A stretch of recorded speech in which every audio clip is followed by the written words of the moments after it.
할렐루야. 네, 반갑습니다. 우리 옆에 있는 분들한테 서로 인사 나누실까요? 한 주간도 승리하셨습니까? 하나 더 인사하시죠. 당신을 보니 너무 기쁩니다. 네, 주 안에서 우리가 서로 만날 때마다 서로 사랑하고 기뻐할 수 있는 그런 만남들이 계속 이어지기를 소망합니다. 오늘 주님의 말씀 같이 읽어보도록 하겠습니다. 사무엘상 17장 37절에서 40절의 말씀입니다. 사무엘상 17장 37절에서 40절의 말씀 교독하도록 하겠습니다. 제가 먼저 읽겠습니다. 또 다윗이 이르되 여호와께서 나를 사자의 발톱과 곰의 발톱에서 건져내셨은즉 나를 이 블레셋 사람의 손에서도 건져내시리이다. 사울이 다윗에게 이르되 가라, 여호와께서 너와 함께 계시기를 원하노라.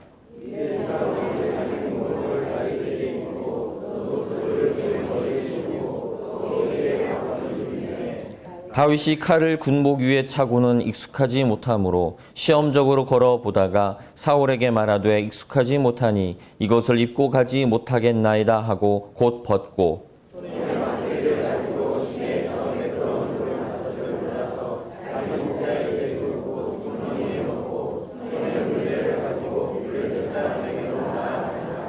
아멘. 오늘은 사무엘상 17장에 있는 말씀으로 버리고 고르고 던져라 라는 제목으로 하나님 말씀을 저희가 보도록 하겠습니다. 이 땅의 엄마 아빠들이 동일하게 항상 하는 말이 있습니다. 너희가 제일 소중해. 내가 뭐 때문에 이렇게 뼈 빠지게 고생을 하는데, 내가 뭐 때문에 너희를 조기 유학 보내고 과외시키는 줄 아냐? 다 너희를 위해서다 라는 이 말을 모든 부모들이 한결같이 합니다. 저도 그렇게 합니다. 이렇게 모든 부모들이 동일한 말을 하고 있지만 그러나 실제 아이들도 그렇게 느끼고 있는지는 모르겠어요. 오은영 씨의 순간 접착제라는 시가 있는데 참 가슴에 참 부끄러운 떨림을 줬습니다. 자, 한번 읽어드리겠습니다. 며칠째 등 돌리고 지내는 엄마 아빠에게 순간 접착제가 되고 싶어 엄마 손 끌어당겨 아빠 손 끌어당겨 마주 잡게 하려니 탁 뿌리쳐 버린다. 가서 공부나 해. 맨날 학원비 생활비 때문에 다투는 엄마 아빠에게 순간 접착제는 내가 아니다. 돈이다.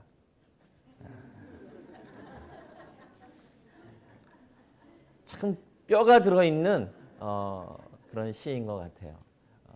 돈이 있으면 탁 붙지만 돈문이 없으니까 계속 떨어져 있는 그러한 사이라는 것을 지적해 주죠. 우리는 항상 네가 제일 소중해, 네가 최고야 라고 말은 그렇게 하지만 실제 우리를 움직이는 것은 다른 것이 우리를 움직이게 하고 또 가장 큰 동기와 또 소망하고 목적이 되는 경우가 참 많이 있어요. 여러분들에게 가장 정말 소중한 것은 무엇입니까? 여러분의 삶의 원동력이 되고 목적이 되는 것은 정말 무엇입니까? 소망하기는 우리 복음을 통해서 생명을 쫓고 추구하는 정말 여러분들 되시기를 축원합니다.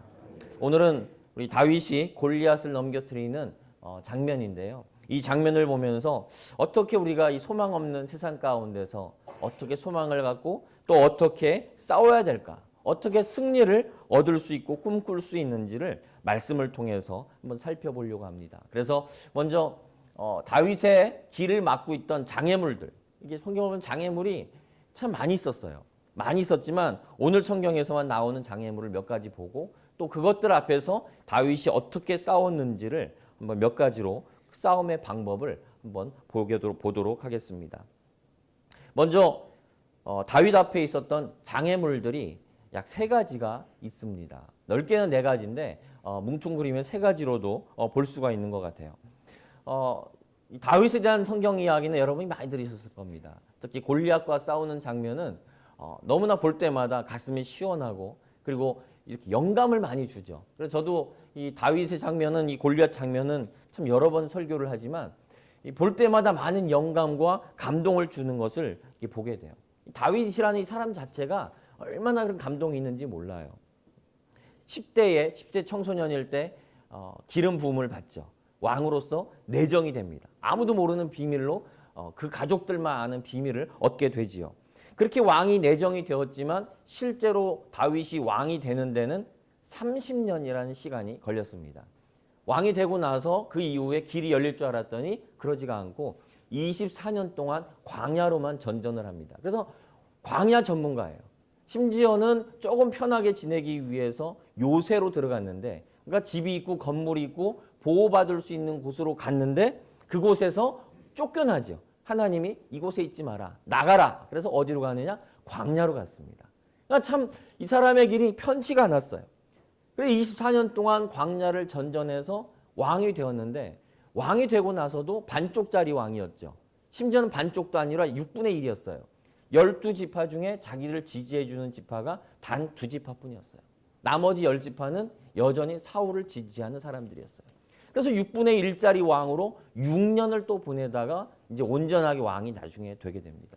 이런 것을 보면은 자기가 그 모습을 이루기 위해 걸리는 그 시간과 그 싸움과 그 믿음의 그 과정들이 얼마나 거칠고, 또 그것을 보면서 우리들에게 우리 삶의 길, 고난의 길, 그리고 그 가운데서 어떻게 승리를 얻는지에 대해서 우리에게 수많은 이야기들을 해주는 것을 보게 됩니다. 먼저 이 다윗의 길을 오늘 성경에서 다윗을 막고 있는 장애물들이 몇 가지가 있습니다. 첫 번째는 딸리는 스펙이에요.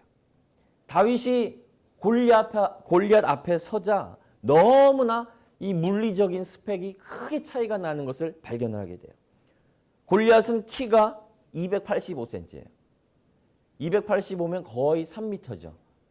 지금도 농구 선수들 2m 30 정도 되면은 진짜 거구고 아무도 그걸 컨트롤 못하죠. 근데 3m에 가까운 290cm에 가까운 그런 사람이었어요. 근데 그거에 비해서 다윗은 어떻습니까? 소년이에요. 여기 나오는 소년, 지금 다윗은 소년이에요. 얼마나 어린지 다 남자들을 군대에서 징집해 가는 와중에 다윗은 징집도 안 당할 만큼 어리고 그리고 외모적으로 작은 그러한 소년이었다는 거예요. 입고 있는 것도 차이가 나요. 골리앗은 입고 있는 장비가 57kg입니다.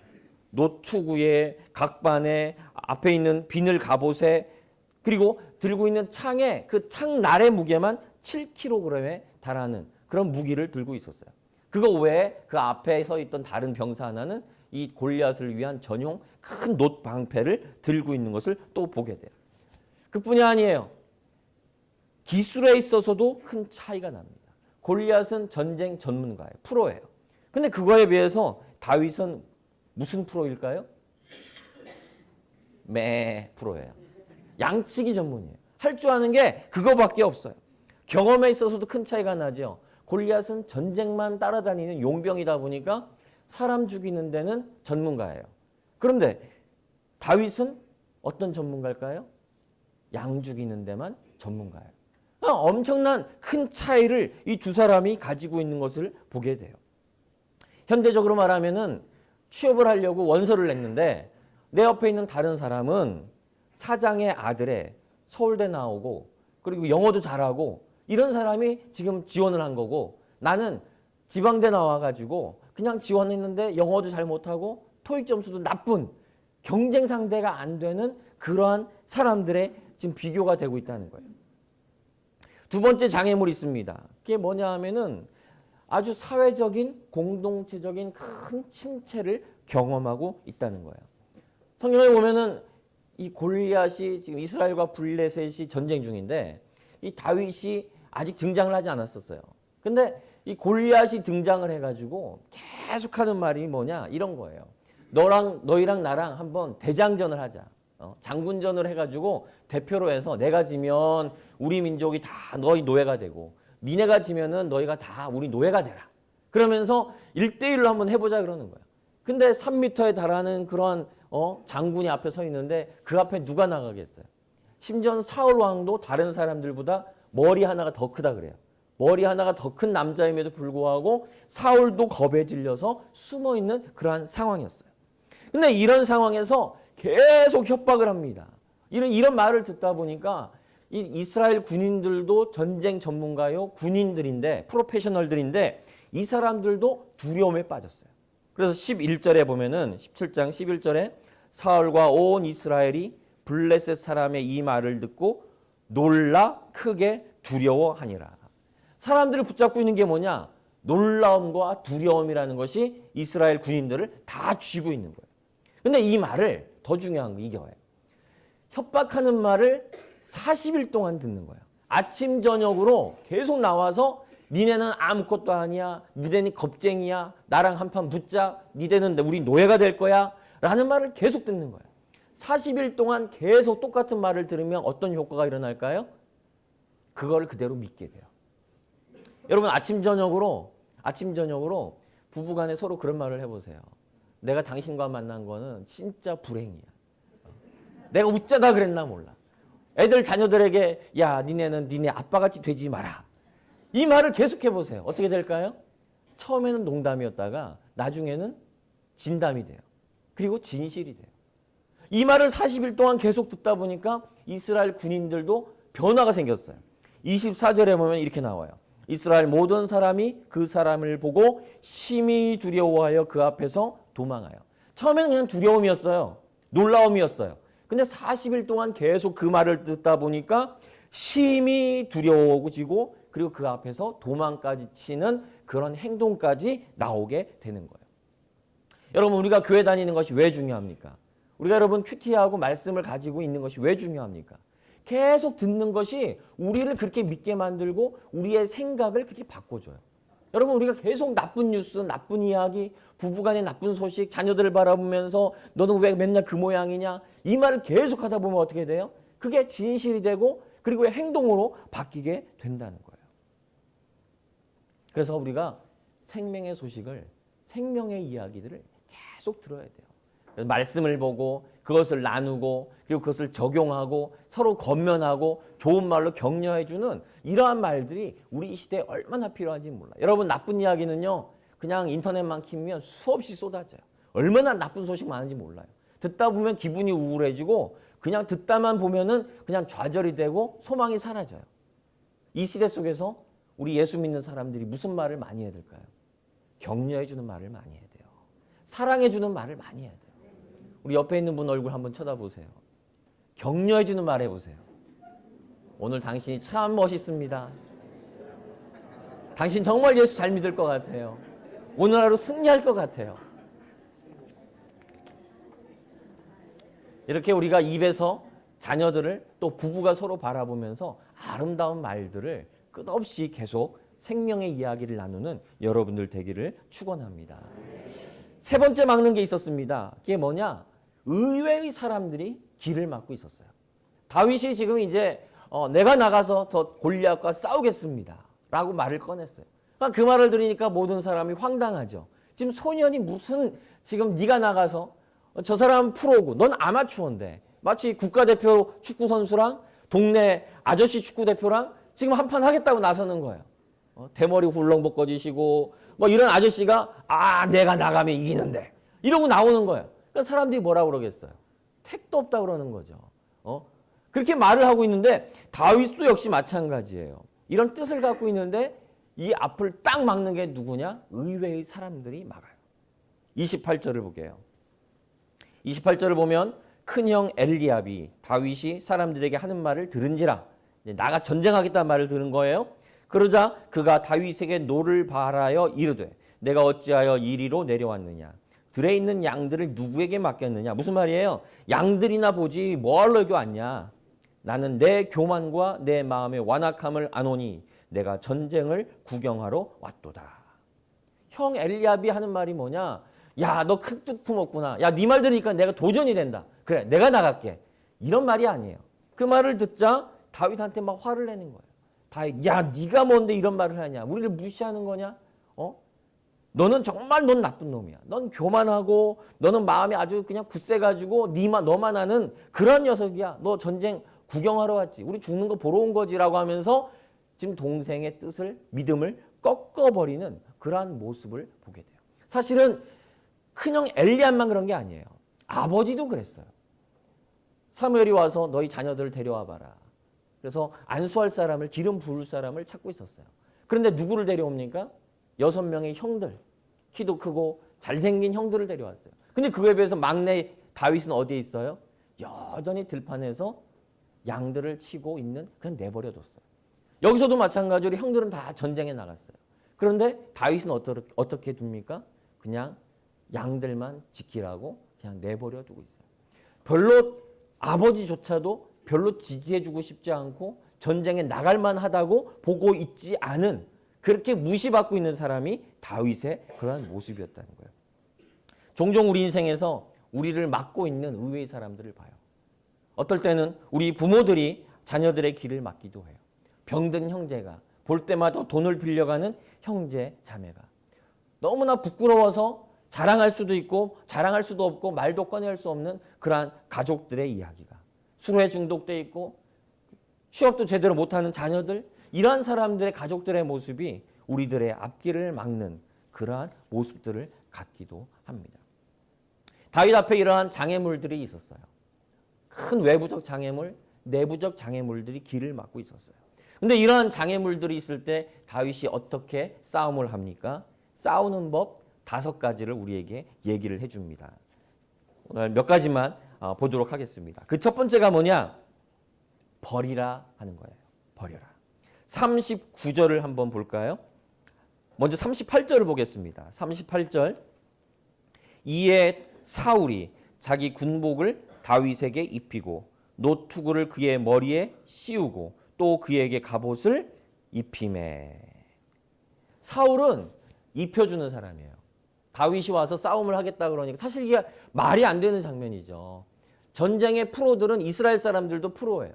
근데 이 사람들은 지금 소년이 와서 전쟁하겠다 그러는데 그걸 보면 사실 부끄러움을 느껴야죠. 야, 우리가 정말 두려움에 질려 있었구나. 지금 이러면 안 되겠구나. 이런 아이도 나와서 싸우겠다 그러는데 우리가 진짜 각성해야 되겠다. 이런 마음을 가져야 되는데 사울 왕은 굉장히 비겁해요. 아이가 나오니까 뭐라고 그래요? 그래? 안 되지. 한 번은 뺐다가 그래? 그러고서 뭐를 해요? 자기 갑옷을 대신 줘요. 다른 사람보다 훨씬 더 키가 컸던 사람인데 맞지도 않는 그 갑옷을 주면서 그래, 네가 한번 나가봐 라고 하면서 도망가고 자기 뒤를 빠져나가는 그러한 부끄러운 모습을 보여주고 있어요. 만약에 이때 다윗이 사울이 입혀주는 대로 이 옷 갑옷을 입고 칼을 들고 나갔다 그러면은 어떻게 됐을지 몰라요. 이 당시에 그 이스라엘 사람들이 칼을 가지고 있는 사람은 성경에 보면 단 2사람만이 칼을 가지고 있었어요. 블레셋은 사실 문화가 굉장히 앞서가던 곳입니다. 하나님께서 예수 믿는 사람들에게 축복해 주셔서 더 발전해 나갈 것 같은데 실제로는 그렇지가 않아요. 이스라엘은 여전히 유랑하면서 돌아다니면서 목축을 하는 사람들이고, 목축은 어차피 돌아다녀야 되기 때문에 많은 걸 갖고 다니지를 못해요. 딱 들고 다닐 수 있는 만큼 자기 그릇, 자기 이불 하나, 자기 텐트 하나, 그 정도예요. 근데 정착하면 어떻게 됩니까? 창고가 있어서 창고 안에다가 텐트 하나, 텐트 둘, 그 다음에 밥그릇도 손님용, 오늘 먹을 거, 내일 먹을 거, 숟가락도 금수저, 은수저, 젓가락 수저, 종류별로 두고 살 수가 있어요. 그리고 훨씬 더 화려하죠. 블레셋 사람들은 철기 문화가 발전돼 있었어요. 그래서 문화가 이 쇠에 의해서 발전돼 있었는데 이스라엘은 아직 철기 문화가 아니었어요. 블레셋이 이스라엘이 발전할 걸 두려워서 이 철기 문화를 주지 않고 막았다라고 얘기를 했어요. 그래서 칼을 가진 사람이 단 2명이었는데 이런 가운데서 지금 이 아주 드물게 가지고 있는 칼과 이 갑옷을 다윗한테 입혀준다 그러는 거예요. 이것을 입으면 어떻게 될까요? 살 수 있는 확률이 높아지죠. 전쟁 중에 칼을 맞아도 살 수 있고 화살을 맞아도 살 수 있는 그런 확률이 높아가지는 거예요. 우리 인생에도 이런 갑옷들이 많이 있어요. 어떻게 하면 이 삶 속에서, 이 세상 속에서 내가 살아남을 수 있을까? 전쟁과 같이 서로 경쟁하는 이 사회 속에서 어떻게 살 수 있을까? 여러분, 어떠한 갑옷들이 있을까요? 우리 모두 애들에게 강조하지만 아마 학벌이라는 그러한 갑옷을 입히려고 그래요. 인맥이라는 갑옷을 입히려고 그래요. 아는 사람, 내가 누구를 아는데 그런 백이라는 그러한 갑옷을 입혀주고 싶어 합니다. 그러나 과연 이러한 갑옷들이 우리들을 보호해주고 우리를 구원하여 줄 수 있을까요? 과연 좋은 대학 나와서 그 뜻대로 취업 잘하고 결혼 잘하는, 과연 그렇게 구원받을 수 있을까요? 좋은 외모를 가져서 그걸 가지고 장래가 잘 풀리고 결혼하는 그러한 일들이 과연 항상 있을까요? 그렇지 않다는 것을 우리는 너무나 잘 알고 있어요. 39절에 보면은 다윗이 이렇게 응답을 해요. 다윗이 칼을 군복 위에 차고는 익숙하지 못하므로 시험적으로 걸어보다가 사울에게 말하되 익숙하지 못하니 이것을 입고 가지 못하겠나이다 하고 벗고. 이 벗는 장면이 참 중요한 것 같아요. 사울은 입혀줬어요. 사람들이 말하는 갑옷을 가장 보호받을 수 있는 최선의 방법과 무기들을 주었어요. 근데 다윗은 뭐라고 하느냐? 이것은 내 것이 아니다라고 하는 거예요. 사람들이 볼 때 이건 최고다, 제일 보호받을 수 있다, 최선의 방법이다라고 입혀주었지만 그러나 이것은 나의 것이 아니요, 하나님의 것이 아니요, 나에게 맞는 것이 아니라고 하면서 벗어버리는 것을 보게 돼요.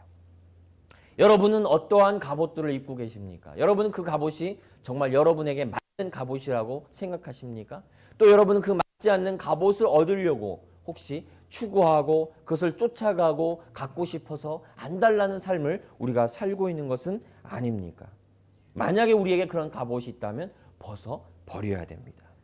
야고보서 1장 10절에서 이렇게 말씀합니다. 낮은 형제는 자기의 높음을 자랑하고 부한 자는 자기의 낮아짐을 자랑할지니. 낮은 사람은 자기의 높음, 하나님께서 나를 사랑해 주셨고 나를 구하여 주신 그것을 자랑하고, 부한 사람, 잘 되는 사람은 뭐를 말하느냐? 자기의 낮아짐을 자랑해라. 나는 낮은 사람이요, 가진 게 없는 사람이요, 나는 하나님의 뒤만 따라가는 보잘것없는 사람입니다 라고 하면서 겸손하라고 우리에게 말씀하고 계세요.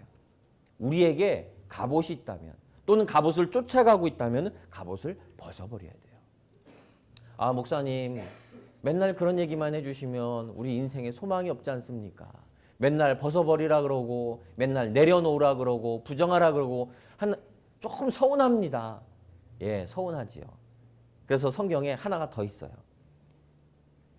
54절을 한번 볼까요? 54절을 보면은 다윗은 그 블레셋 사람의 머리를 예루살렘으로 가져가고 갑주는 어디에다가 뒀다고요? 자기 장막에 두니라. 자기는 갑주를 벗었어요. 갑옷을 벗었어요. 근데 누구의 것을 얻어요? 골리앗의 것을 얻어가지고 자기 텐트에다가 그것을 진열해 둔 모습을 갖게 돼요. 갑옷을 버리니 갑옷을, 더 좋은 갑옷을 얻었다는 거예요. 우리의 것을 내려놓으면, 우리의 물질에 대한 욕심을, 성공에 대한 욕심들을, 탐욕을 내려놓으면 하나님이 어떻게 해주신다고요? 그 이상의 것으로 우리에게 보답하여 주신다는 거예요. 다윗은 또 이렇게 싸웁니다. 자기의 길을 걸어갑니다. 자기의 길을 걸어갑니다. 제가 여러 번 이 우화는 얘기했던 것 같아요. 왜냐하면 이 우화를 지은 사람은 김이삭밖에 없기 때문이에요. 토끼와 거북이가 경주를 했죠. 그리고 이솝우화에선 누가 이겼다고 나오죠? 거북이가 이겼어요. 아주 기적적으로 거북이가 이겼어요. 근데 그것이 정상적인 경기였어요. 그래서 금메달이 있고 은메달이 있고 상금이 있어요. 그래서 토끼가 잠을 잘까요, 안 잘까요? 금메달에 눈이 먼, 상금에 눈이 먼 토끼는 잠을 자지 않고 아마 세계 신기록을 세울 거예요. 근데 토끼와 거북이가 경주를 하면 당연하게 정상적으로는 토끼가 이기는 게 당연할 거예요. 근데 토끼와 거북이를 경기를 어디에서 시키느냐? 산에서 안 시키고 바다에 데려가서 물속에서 시켰어요. 두 마리를 툭 바다에 떨어뜨리고 요이 땅 시켰어요. 누가 이길까요? 거북이에요. 거북이 물에 넣어보세요. 얼마나 수영 잘하는지 몰라요. 그냥 슉슉슉 하면서 그냥 갑니다. 근데 그에 비해서 토끼는 어떨까요? 그 뽀송뽀송한 털 때문에 들어가자마자 물 먹어가지고 가라앉아 버릴 거예요. 경기는커녕 죽고 사느냐의 문제에 취할 거예요. 사람에게는 사람마다 다 토끼가 아니죠. 어떤 사람은 토끼 같은 사람이 있고 어떤 사람은 거북이 같은 사람이 있어요. 우리의 눈으로 보면은 야, 쟤 뭐 저렇게 행동하냐? 거북이 같아. 생긴 것도 그렇고 등치도 그렇고 거북이 같아. 근데 그 사람이 물에만 가면 어떻게 돼요? 슉슉슉 날아가는 거예요. 근데 토끼 같은 사람이 물속에 들어가면 어떻게 돼요? 죽는 거예요. 하나님께서 우리들의 모양을 따라 주신 모습들이 있어요. 우리 자녀가 되게 못 외워요. 어제 한 산수를 오늘도 못해요. 그제도 못했어. 반복을 했는데 못해요. 10번을 했는데도 역시 계속 틀려요. 보면서 뭐라고 생각할까요? 어휴, 너 누구를 닮았냐? 너 누구 닮았지? 그러면서 너는 어찌 살려고 그러냐? 막 돼요. 근데 이 아이가 가진 장점은 뭐예요? 여기가 아니라 물인 거예요.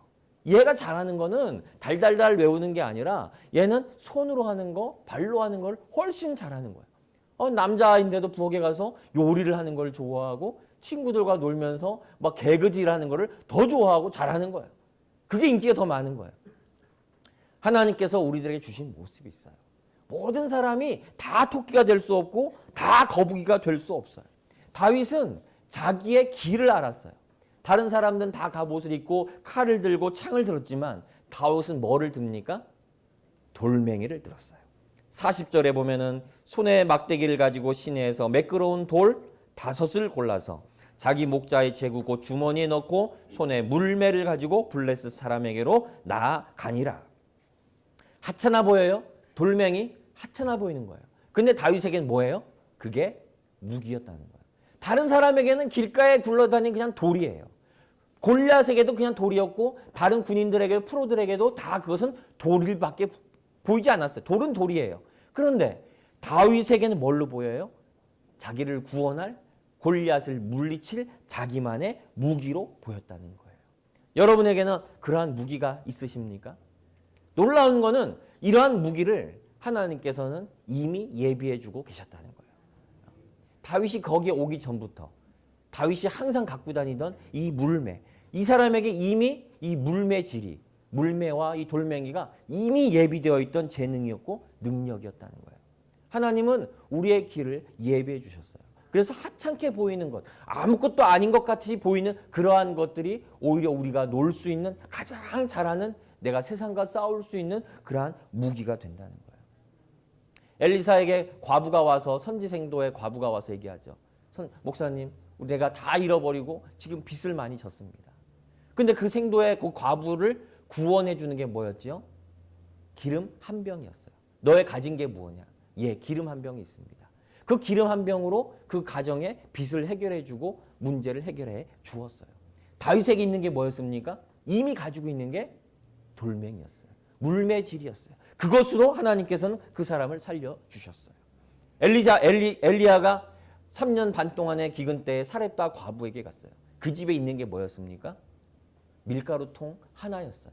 근데 그거 가지고 3년 6개월 동안 그곳에서 그치지 않고 그 식구들이 먹을 수 있는 양식을 하나님께서는 주셨어요.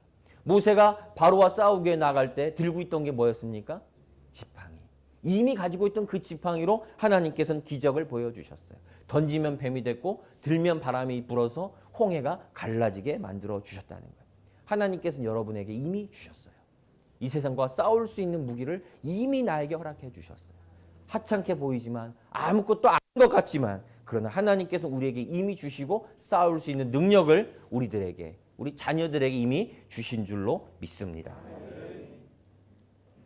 이렇다 보니까 이 다윗은 이러한 하나님을 의지하고 자기에게 이미 주신 이 은혜를 쥐고 있었던 사람이기 때문에 사람들의 말에 흔들리지 않았어요. 33절을 한번 볼까요? 33절, 내가 가서 저 블레셋 사람과 싸울 수 없으리니 너는 뭐요? 소년이요. 그는 어려서부터 용사임이니라. 사람들이 뭐라고 해요? 다윗이 한다 그러니까 이렇게 말하는 거예요. 야, 너의 현실을 봐라, 현실을. 너는 뭐냐? 너는 소년이야. 너는 10대 청소년이야. 근데 저 사람은 뭐야? 어릴 때부터 용사였다는 거예요. 너는 가서 싸우면 어린 반푼 없이도 안 된다는 거예요. 이 말이 틀릴까요? 맞을까요? 맞아요. 사람이 흔히 얘기하지. 현실을 봐라 그러잖아요. 현실. 이게 현실이에요. 틀린 말이 하나도 아니에요. 맞는 말이에요. 그러나 다윗은 이 말에 흔들렸습니까? 아니에요. 우리가 사람들의 말에 기울여야 돼요. 근데 우리의 귀는 항상 뭐에 귀를 기울이느냐? 안 들어도 되는 말에 귀를 기울여요. 꼭 들어야 되는 말에는 귀를 기울이지 않아요. 그래서 김이상 목사가 아무리 설교를 해도 귀를 안 기울이는 사람들이 가끔 있어요. 불행히도. 우리의 귀는 하나님 말씀에, 생명의 말씀에 귀를 기울여야 돼요. 나에 대해서 내 마음을 아프게 하는 얘기나 속상하게 하는 얘기나 평가하는 얘기, 이런 말에 귀가 얇아서 그거에 속깃해가지고 그것에 넘어가서는 되질 않아요. 다른 자기에게 하는 평가, 무시하는 말, 자기를 비난하는 그런 말들에 귀를 기울이지 않았어요. 심지어는 형이 하는 말에도 귀를 기울이지 않고 자기의 뜻을 세워서 그 길로 한결같이 갔다는 거예요. 여러분에게도 하나님께서 주신 길들이 있는 줄로 믿습니다. 그 길 가운데서 우리는 많은 말들을 들어요. 많은 비난과 안 된다는 말과 현실을 보라는 이야기를 들어요. 주제 파악을 하라는 말을 들을지도 모르겠어요. 그러나 그런 가운데서 우리는 나의 중심을 잊지 말아야 돼요. 하나님께서 나에게 주신 이 인생길, 나는 이 길로 가겠습니다. 하나님께서 나에게 주신 남편과 아내 함께 손을 붙잡고 이 길을 가겠습니다. 하나님, 우리에게 주신 정말 못난 것 같이 보이는 이 자녀, 하나님께서 주신 이 자녀이기 때문에 이 길을 걸어가겠습니다. 나는 이 길을 걸어가겠습니다. 바로 이것이 믿음인 줄로 믿습니다. 그래서 다윗은 그 돌멩이를 들어서 던졌죠. 그 돌멩이를 들어서 던졌어요. 아이작이 쓴 비하인드 스토리라는 책에 보면은 이런 얘기가 나와요. 소년 다윗이 상상으로 쓴 거예요. 소년 다윗이 큰 소리는 쳤어요. 내가 골리앗과 싸우겠다. 큰 소리를 쳤어요. 근데 큰 소리를 치고 나서 그 다음에 골리앗을 딱 만났는데 골리앗이 장난이 아닌 거예요. 너무 크고 너무 무장이 잘 돼 있는 거예요. 그래서 마음이 두려워졌어요. 그래서 사울왕 앞에 가가지고 갑옷을 입고 막 이렇게 하면서 기도를 했어요. 하나님, 저 녀석을 물리치게 해주시옵소서. 믿습니다. 그리고선 나가서 보니까 골리앗이 그대로 있어요.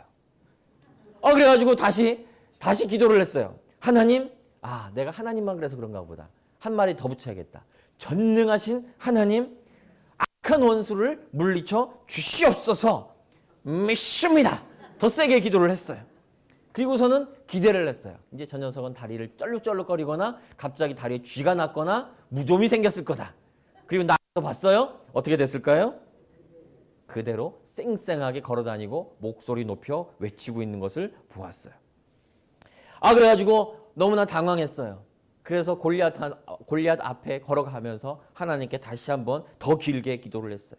전능하신 하나님, 우리의 악한 원수가 여기 있습니다. 물리쳐서 하나님께 영광 돌리게 해주시옵소서. 믿습니다. 하고서는 선언하면서 딱 쳐다봤어요.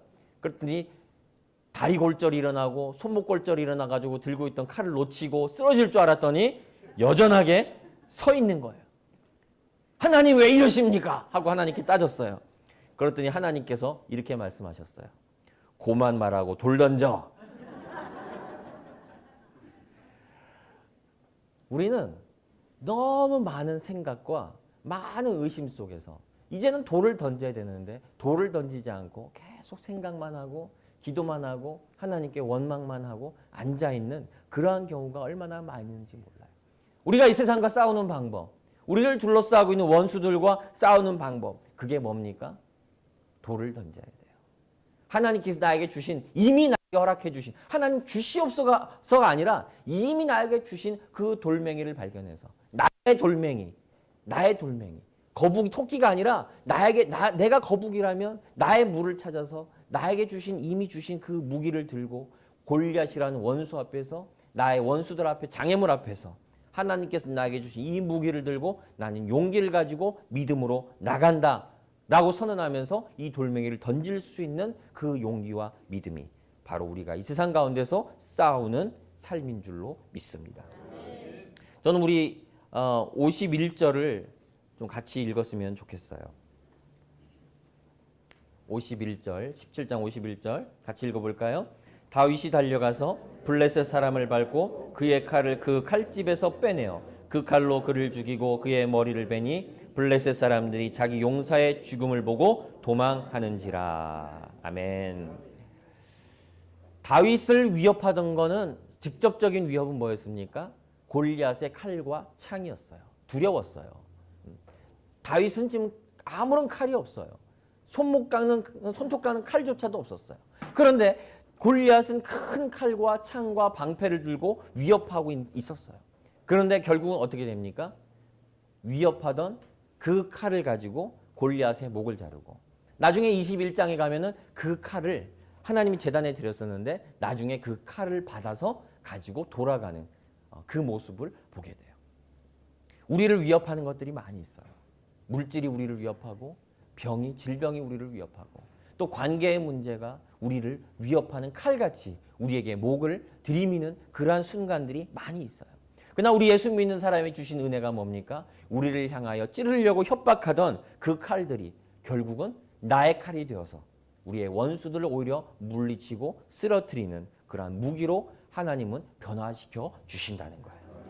우리의 믿음의 생활, 여러분 예수를 왜 믿습니까? 저는 이 맛 때문에 예수를 믿는다고 생각을 해요. 하나님은 나의 힘이 되시고 나의 능력이 되시기 때문에 비록 나는 소년이요 스펙도 비교가 되고 가진 것이 없지만 그러나 하나님께서는 나를 들어서 이 세상의 원수들과 싸울 수 있고 나를 내 앞에 있는 장애물들과 싸울 수 있는 그러한 능력이 되어서 나를 위협하던 칼이 이제는 나의 칼이 되도록 인도하시는 하나님이신 줄로 믿습니다. 그 은혜가 여러분에게 충만하기를 소망합니다.